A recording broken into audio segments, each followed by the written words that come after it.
Repair Clinic makes fixing things easy, with millions of replacement parts available on our website and the help you need to do the repair yourself.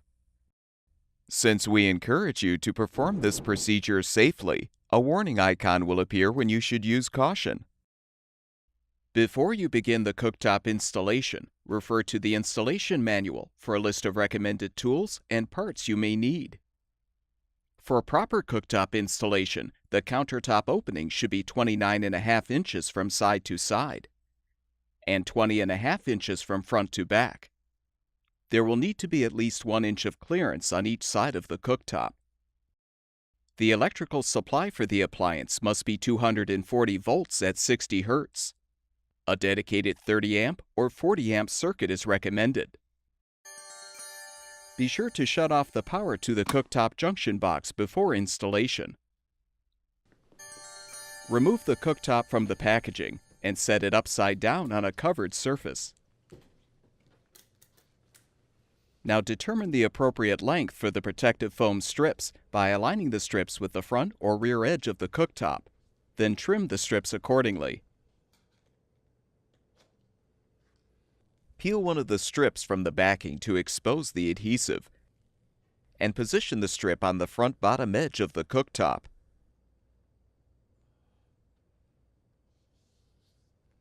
Position a second strip on the rear edge.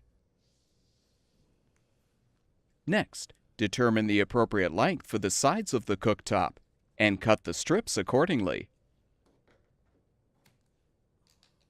Position the two strips.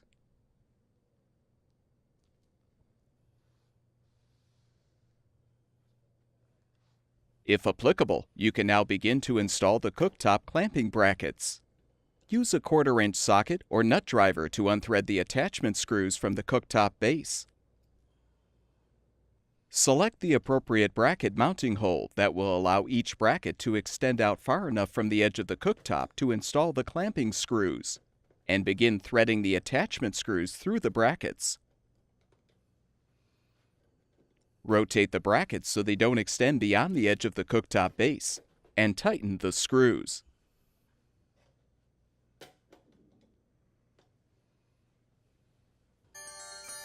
Position the cooktop in the cutout space of the countertop.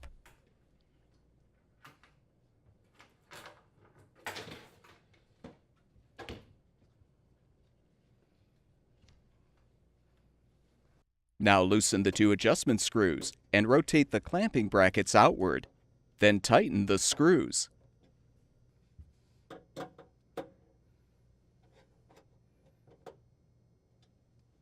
Next, thread one of the clamping screws through the outermost hole in the bracket. Use a Phillips head screwdriver to tighten the screw against the underside of the countertop. Avoid over-tightening the screw. Repeat for the opposite side to fully secure the cooktop. You're now ready to connect the power supply line. If necessary, remove the junction box cover. Use a UL-listed or CSA-approved 1/2 inch diameter conduit connector to connect the flexible cable conduit from the cooktop to the junction box.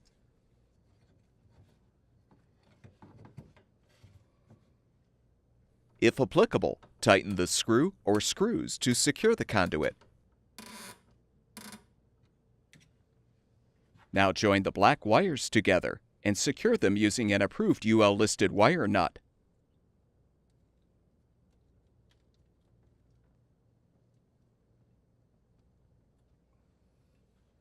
Do the same to secure the two red wires together and the two white wires.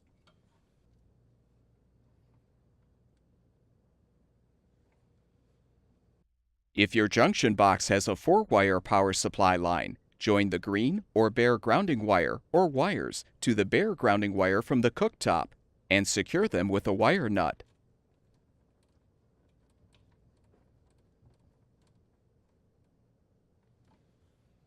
If your power supply only has 3 wires, connect the grounding wire or wires along with the white wire from the cooktop to the white neutral wire in the box.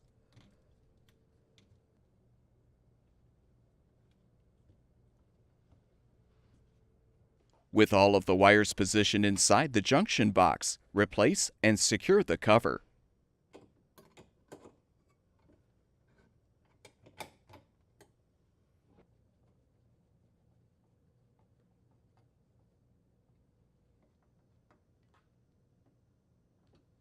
Restore power to the junction box, and the cooktop should be ready for use. At Repair Clinic, we make fixing things easy. Thank you for supporting the production of these videos by purchasing your parts from our website.